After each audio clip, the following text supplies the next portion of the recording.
Welcome to our video on talent acquisition and retention, where we'll dive deep into the strategies successful companies use to hire their best candidates and create work environments that employees never want to leave.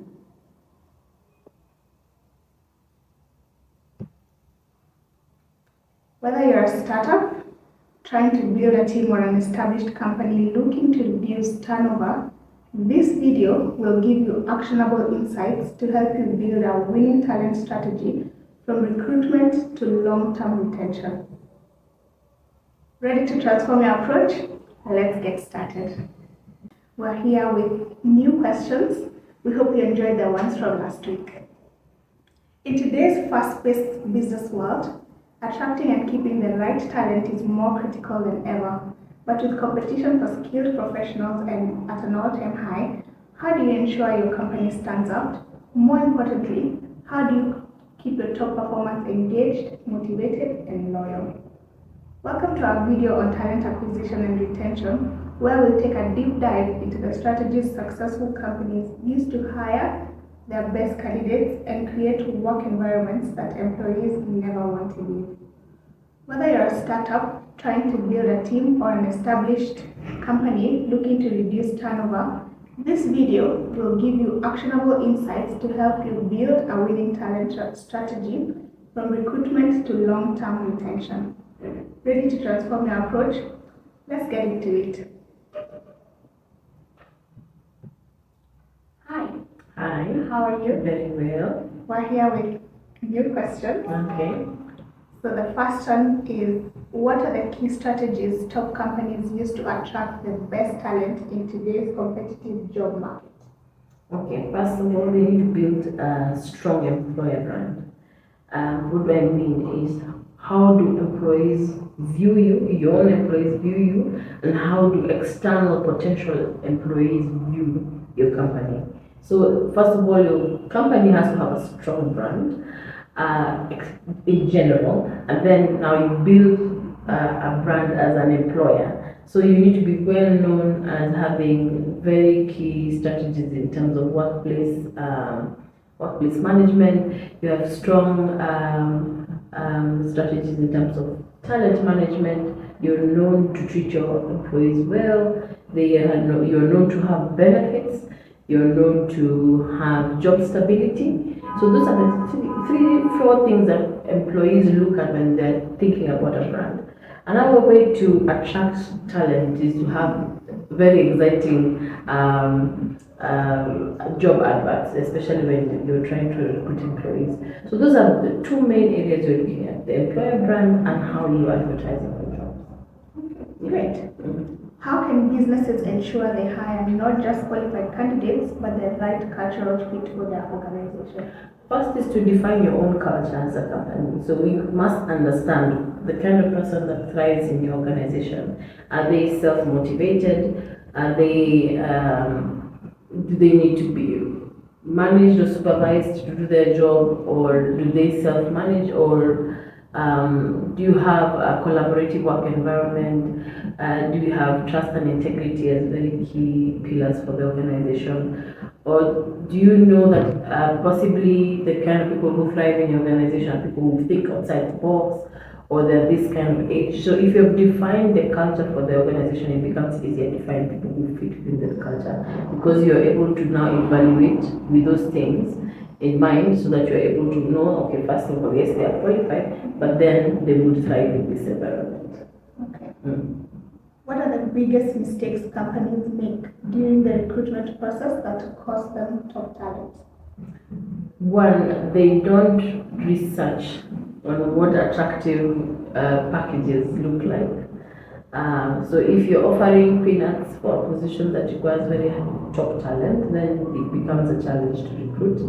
Another thing, when it's not very clear, the job is not very well defined. So possibly HR has gone to Google and drawn up a job description or ChatGPT. ChatGPT does not know your organization well enough to do a job description. So if you don't define the role very well, a keen candidate will notice that, and they will not want to go where there is confusion.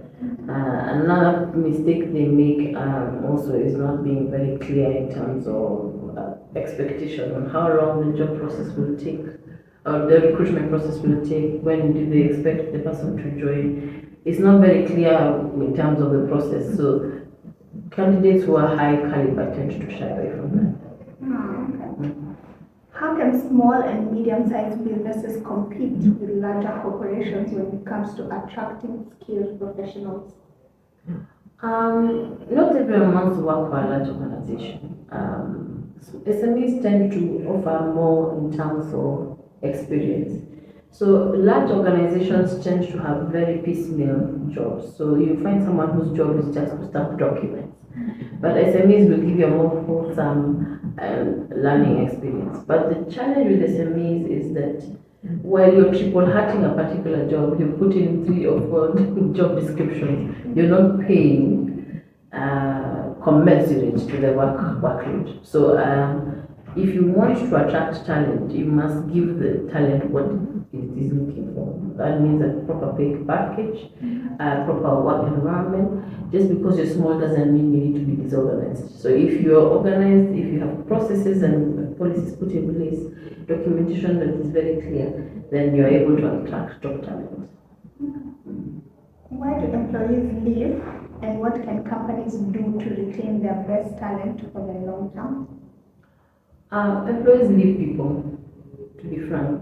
I know we always worry that employees will leave because of money, and it is true, yes, people will move for better packages. But generally, employees will hesitate if the employer is good.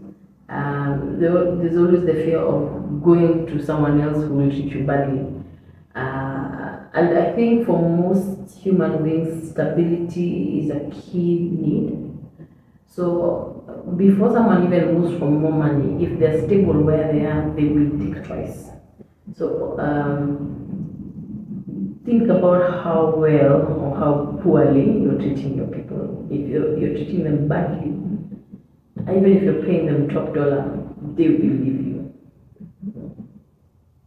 What role does company culture play in talent retention, and how can businesses create an environment that makes employees want to stay?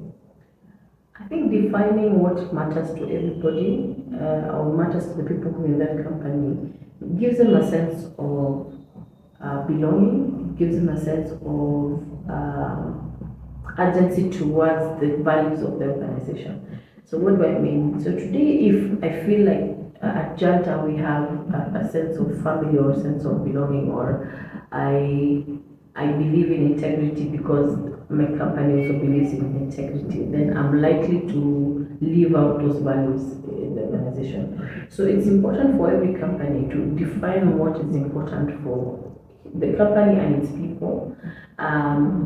Document that. So it's not just, oh, we've decided this is what we believe in. You have to document that and then live it in terms of this is how we've decided we're treating our people. Live it from the boss to the cleaner or to anyone else in the organization has to practice those things. So that means even when we're documenting our processes, is it friendly to people who are working in the organization or even to the customers? So if you're not living those values, then we don't have a culture. So it's very, very important, first of all, to define it, to document it, and then to live it.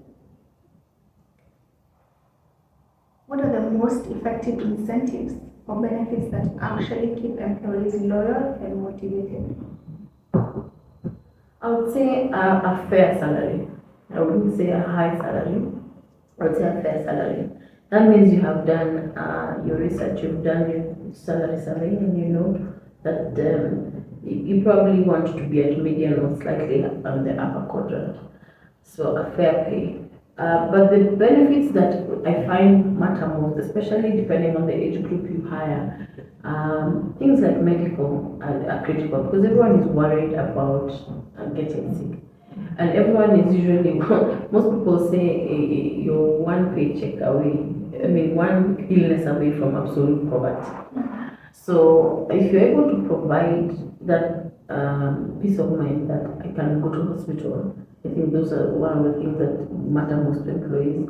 pension plans, but outside of even money benefits, even things like belonging to a welfare, if you're able to offer 13 salary if the company can afford it, or even just more days, more leave days, or mental health days. So beyond the monetary ones, there are those that you can offer the employees as well.